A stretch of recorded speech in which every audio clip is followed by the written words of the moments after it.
My name is Patrick J. McGinnis, and I coined the term FOMO. That's short for fear of missing out, and it's why some people end up following the crowd. But we're not like them. We're part of a new species that isn't afraid to do things differently. I call us FOMO sapiens. And this is the show where you'll meet people like us, phenomenal FOMO sapiens, to learn how they find the courage and the ideas to live exceptional lives. FOMO. FOMO. Welcome back to FOMO Sapiens, the show for people who don't just follow the crowd, but instead take their own path to success in business and in life. I'm your host, Patrick J. McGinnis, venture capitalist by day, author and podcaster by night, and of course, FOMO Sapiens 24/7. And my guest today is Kathryn Fantauzzi, the co-founder and CEO of Apollo Neuroscience. And Apollo is this company that has developed and launched the first scientifically validated wearable technology that actively improves energy, focus, and sleep. Now, dedicated to innovation, Kathryn believes in getting good science out of the lab and into people's lives. And as CEO, she's raised more than $20 million and built a team of physicians, researchers, engineers, and designers to transform the Apollo technology from a futuristic concept into a simple but powerful tool. Prior to founding Apollo, she helped develop and launch a $20 million tech commercialization accelerator through the New York State Energy Research and Development Authority. And she is a graduate of Smith College and earned an MPA at the Rockefeller College of Public Affairs and Policy. Now, the reason that I wanted to have Kathryn on the show is that I got in the mail this device, the Apollo Neuro device. And I love that kind of stuff. I love devices that improve our lives. And so I started playing around with it and I just wanted to find out more. And so I invited her on the show, and our conversation is it's very interesting because this is something that there's a lot of science there, but there's also kind of a consumer element to it. And so you have to marry the two. And you're going to hear in this interview that she did exactly that. She actually married her co-founder, who is the science person. She's the commercialization person. And so they came up with this idea as a couple and figured out how to launch this business. We're also going to talk about how she creates engagement for the product because it's a wearable and there's a lot of competition out there. And they got to kind of convince people that this thing actually works. And that is not easy, especially in a world where, people want instant gratification. And finally, we're going to talk about how this married pair of co-founders separates work and the rest of their lives. Because as we know, working with people you care about, whether it's a partner or a family member or a friend, it can get messy. And so she has some really good thoughts on that as well. Now, my small ask for the month, as you know, we're in Bold Thinkers Month, and I want you to do something bold. Go check out FOMOsapiens.com/store. Check out the merch that we have in there. It's high quality. I promise you, I tested it all. We have some cool designs, and I've been wearing mine around and getting good feedback. We've had a bunch of people who've been buying these products and telling me that they're happy with them. So join the group. Check it out. Let me know what you think. And send me a picture of you wearing your FOMO Sapiens gear. I would love that. All right. And now on to the interview. As you know, I ask the same question to every guest. And the question is this: what's the most important decision that you've had to make to get to where you are today? Well, first of all, Patrick, thanks for having me. I'm glad to be here. I think the main thing was to just do it. When we were thinking about Apollo in the beginning, it started out as research at the University of Pittsburgh. And when the initial research results came in, I was very much impressed. And then I prototyped it for about 18 months and 3,000 people. And we were seeing that the results we were getting in the lab were consistent in the real world. And I knew, having been in early commercialization on the funding side, how much work it is to really just start a company and bring something to market. And with that appreciation, I decided, there's no other time to do this. And really the time is now. And also, if I didn't, then this technology, which could have helped so many people, would sit on a shelf at the university. And so I think the biggest decision is just to go all in and jump into the deep end feet first. I like that. I like it. It's true. You're not the first person to say that. And so this is, a very fundamental part of being an entrepreneur. Now, we're going to talk about your journey today and this wearable that you've created. Now, I have the wearable on my ankle right now. And so we'll explain what it does and everything, but you were kind enough to send me one. And so I am going to ask you to help me choose which mode to put it on. Okay. Now, guys, just so you know, I'm looking at the app. There's things like energy and wake up, social and open, rebuild and recover. And I've been trying it out for a couple of days. So what should I use right now? I would like to know. So how are you feeling right now? I'm feeling, well, to be very honest, I shouldn't say this in public, but I had a very late night. Okay. And so I'm sort of, I woke up very late. I'm drinking my coffee, but I'm feeling good and I'm excited to be talking to you. So I kind of need recovery, but also I need to have like a little energy to be able to have a great conversation. Okay, great. So I would choose social and open. And social and open is a mode that basically helps. I mean, I use it every day pretty much for Zoomageddon, interviews, and also creative work. So it helps the body transition into a state where you have a little bit of energy, but you're also relaxed. All right. I just kicked it off. Well, I'll let you guys know how it. Yeah. Well, I guess you'll know if I'm charming today, whether it works or not. But yeah, that'll totally depend on us. And then, and I think the other thing to know is just set the intensity where you can feel it, and and you just notice it.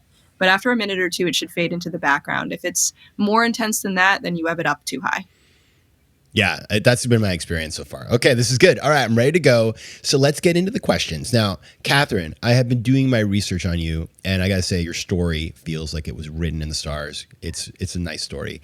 You built your career around tech commercialization. That's kind of where you had your expertise. And then you meet this co-founder who had built his career in psychiatry, and you go on to kind of marry those two experience bases to create this wearable that sort of works with stress and all kinds of other outcomes. So I just used the word marry in there. Let's start with the story behind this thing, how you met your co-founder, and how it became a business. This chance meeting. Sure. So funny you say marry. My co-founder and I are now married. Dr. David Rabin.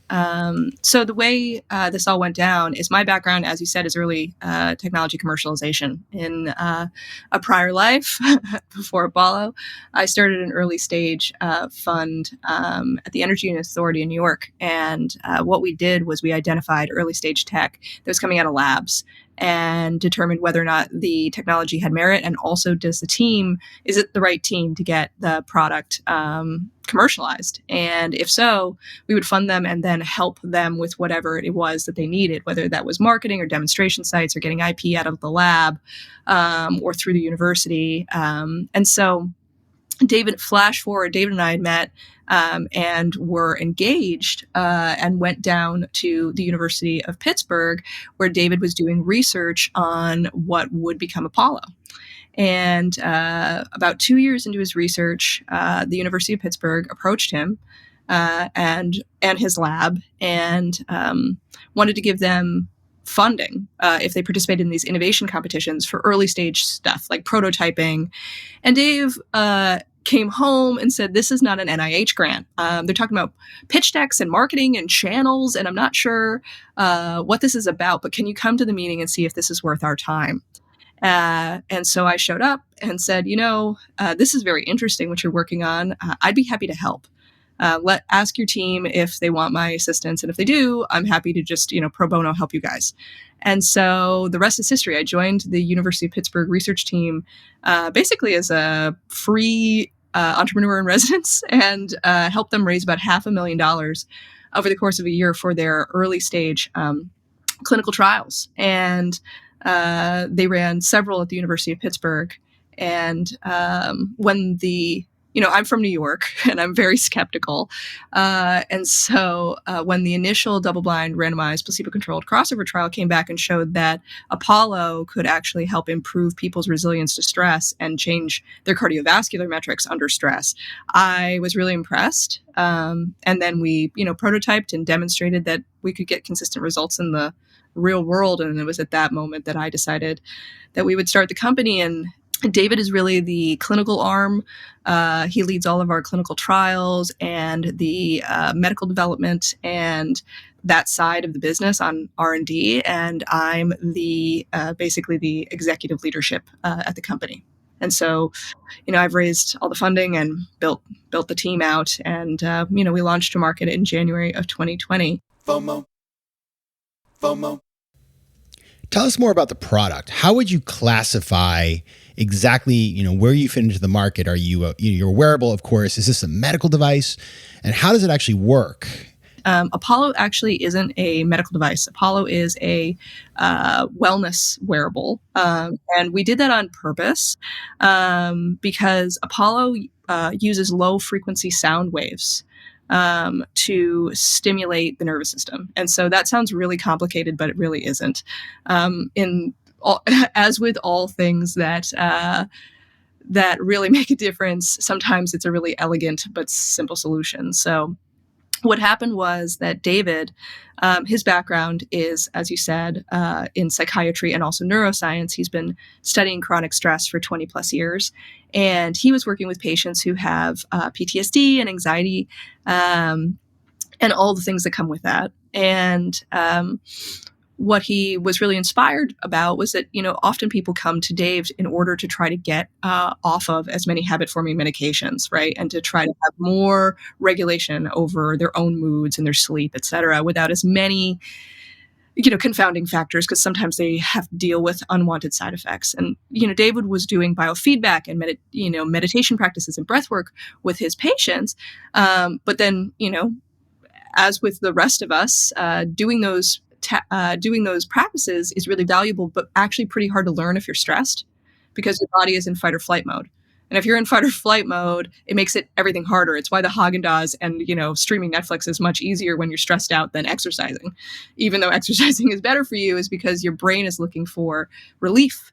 And so he's thinking to himself, why am I setting my patients up for failure? Why are any of us setting our patients up for failure? The real key here is that people feel safe. And that's ultimately what happens when we get too stressed out. When we don't sleep, we can't focus. When we get really stressed out, we're distracted. Our mind is racing. It's harder to be effective and it's harder to learn new things.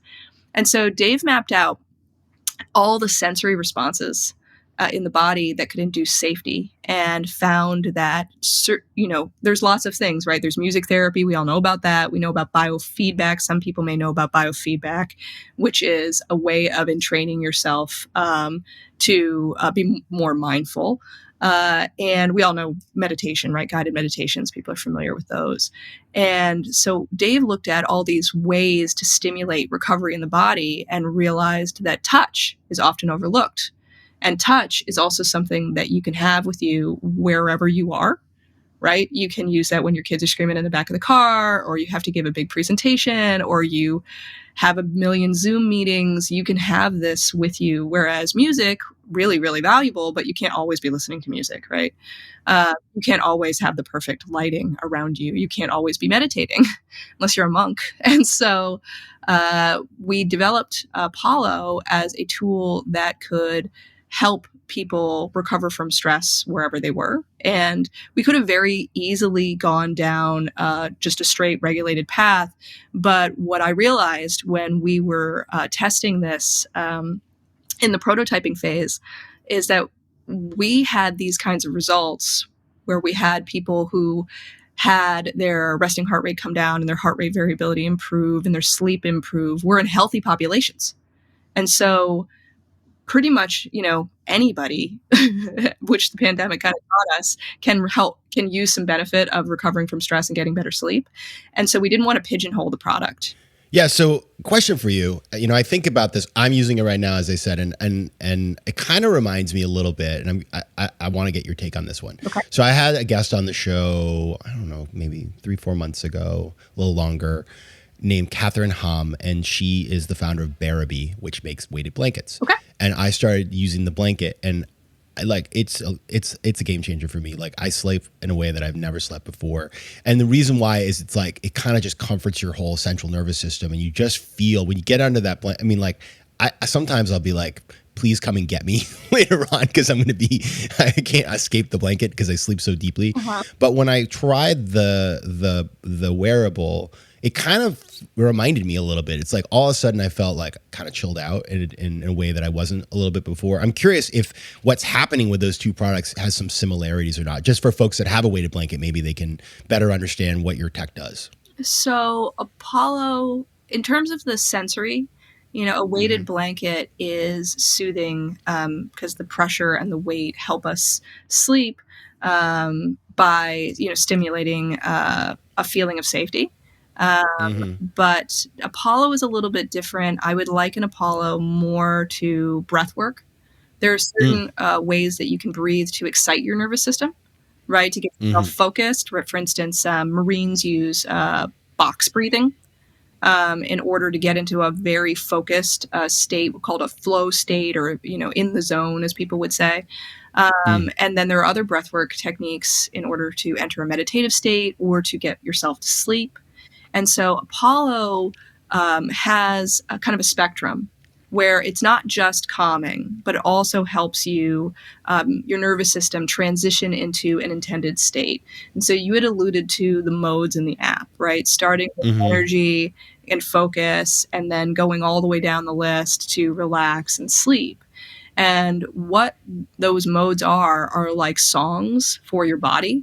So think of it as music composed for your skin instead of your ears, that helps your body transition into that state, whether that's a social state or a sleepy state, in the way that soothing music helps you calm down and more wakeful music helps you wake up. That's helpful. I'm going to combine the two. I'm going to put this thing on and get under the weighted blanket.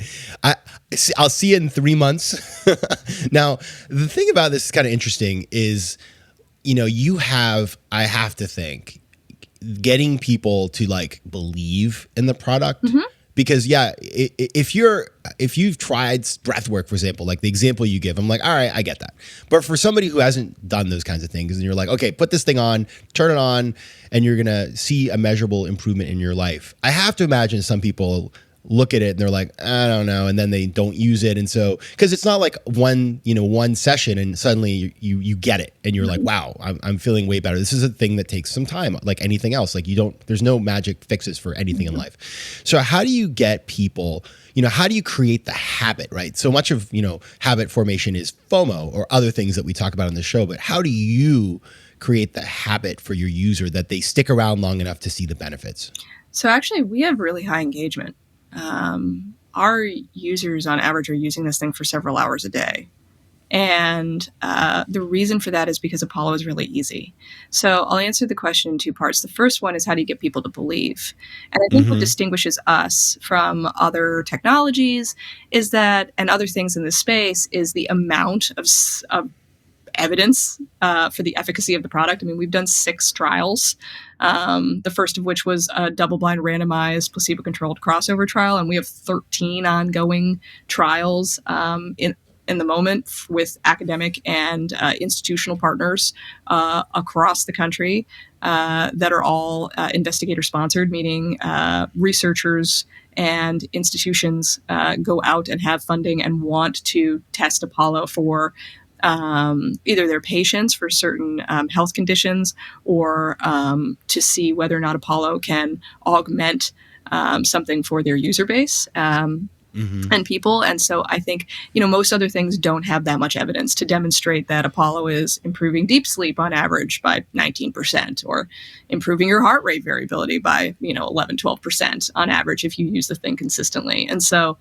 that's the first bit, is that, Apollo was born from research. We actually never intended to make a consumer product from the very beginning. What we were trying to do was to identify a new way to help people regulate stress. And then when we realized how many applications it had and how important it was that the safe tool be available to people, that's when we decided to create the product. So I think that's the first thing, is just, it's real, and it's backed by science, and you can go look at all the studies and see for yourself.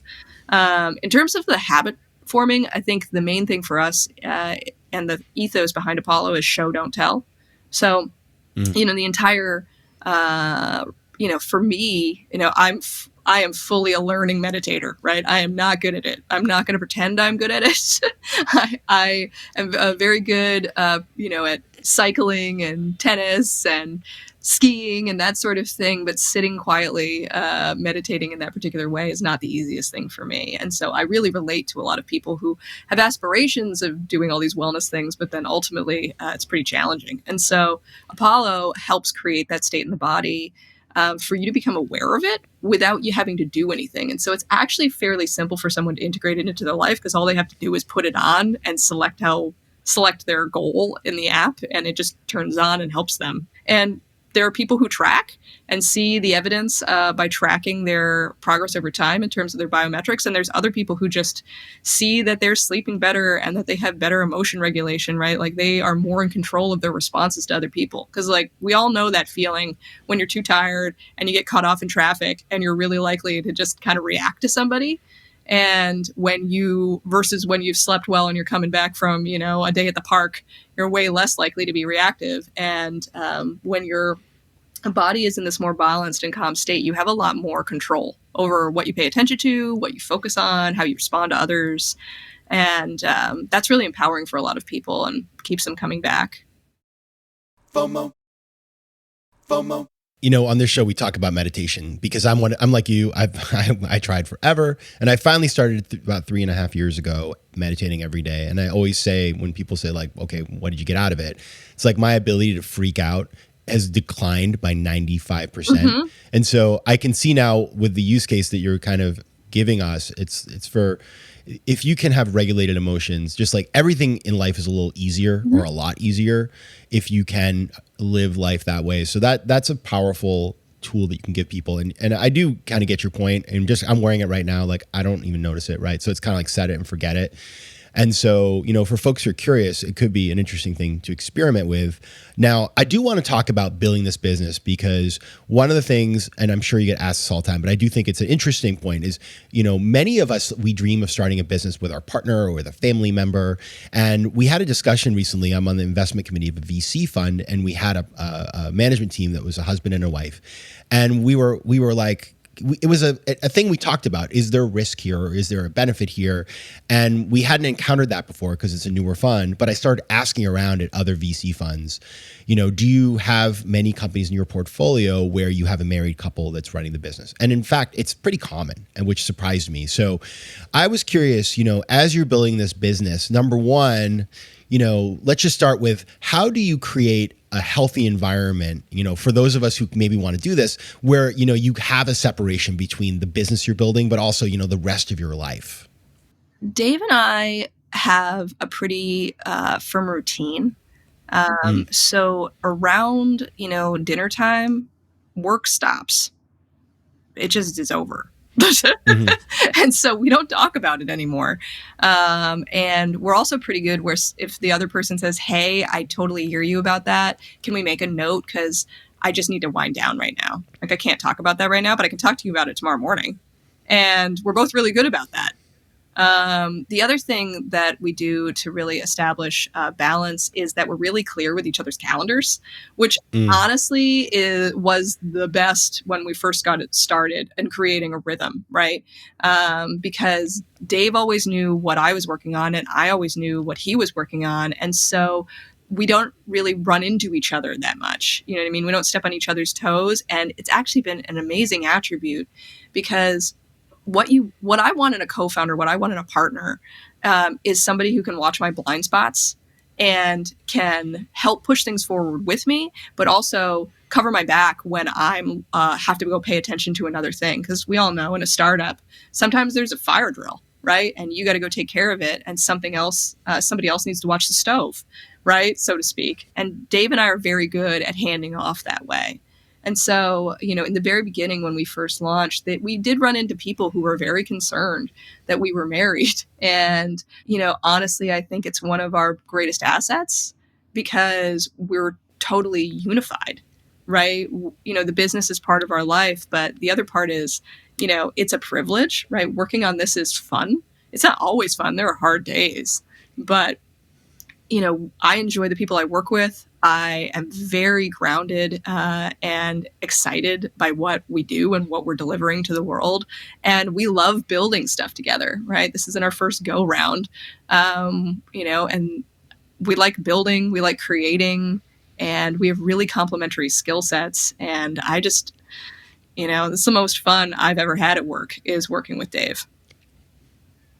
That's a great story. And I have a little strategy for you, which is if you're at home at night and one of you wants to talk about work and the other doesn't, the person who doesn't want to should steal the other person's phone and set their Apollo to the relax and unwind mode. And then that will work.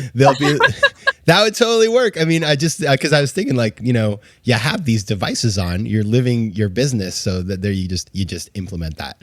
Now, you did talk about talking to investors, and I think, I think about the world of VC, something we talk about all the time on the show. It's like flavor of the month, right? Mm-hmm. 1 month, everybody wants to invest in pet tech. Then it's, whatever. It's wearable tech, right? And so there has been this huge wave of wearable tech companies. Some of them will be, big winners in the space and will go on to become, public companies. Others will disappear because they're not differentiated. Now, you have science on your side here. You've done a ton of work in that space. But I'm curious, I imagine you sit in front of VCs and they're looking at a lot of companies in the space. Like, how do you separate yourself, in terms of just in a world where there's so much competition and where VCs are distracted and you know how they are, they don't want to commit. So you've raised, significant money, more than $20 million for folks that aspire to do that. Like, what has been your secret to raising that kind of capital? Well, actually, I got really good advice from Phil Libin, who you might know, from Evernote, and then also from And Phil gave me some advice where he said, there's a lot of money in the world, and don't waste your time with someone who doesn't get it. Just move on, because there's someone else who will. And Apollo is a really new kind of concept. I mean, it's really an entirely new category of wearable, because there were wearables in the beginning, that tracked certain metrics like steps, and they got people oriented to tracking something about their body, and it was interesting. And then we moved to wearables that track more in-depth information about ourselves, because the sensors got better. So, around our sleep or cardiovascular metrics. But Apollo is an entirely different kind of wearable, because it doesn't necessarily just track. It also, and it primarily changes, right? If you feel tired, you can put this on and it can help you not feel tired. If you feel stressed out and distracted because who knows, you didn't get enough sleep, maybe you were late dropping your kid off at school and you've got 1,000 things in front of you, you can put on Clear and Focused and get improved heart rate variability and clarity of mind to get all of the things on your to-do list done.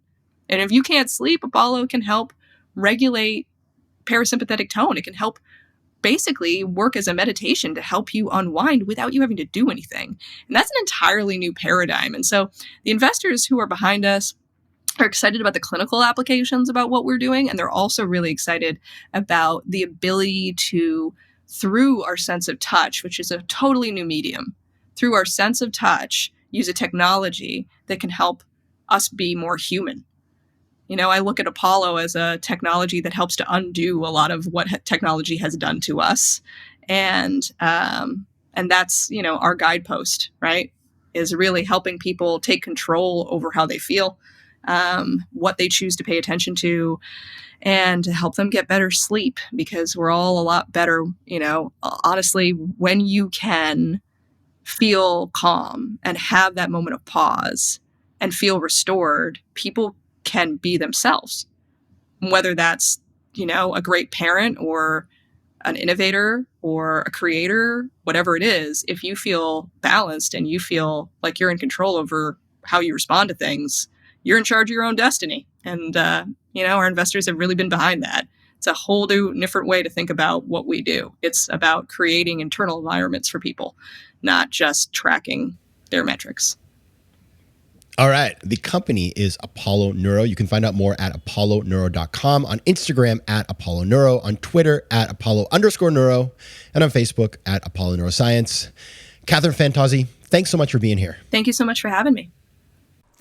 If you like today's show, please be sure to rate it and recommend it to your friends. And as always, you can find me on Instagram at Patrick J. McGinnis, on Twitter at PJ McGinnis, and on the web at FOMOSapiens.com or PatrickMcGinnis.com, where you can get all kinds of free resources to live a more decisive and entrepreneurial life. FOMO Sapiens is recorded in New York City. Theme music is by Mike McGinnis, and editing and post-production is by Josh Elstro. If you like today's show, please be sure to rate it and recommend it to your friends. And as always, you can find me at FOMOSapiens.com and at PatrickMcGinnis.com. To advertise on FOMO Sapiens, reach out to contact@FOMOSapiens.com. FOMO.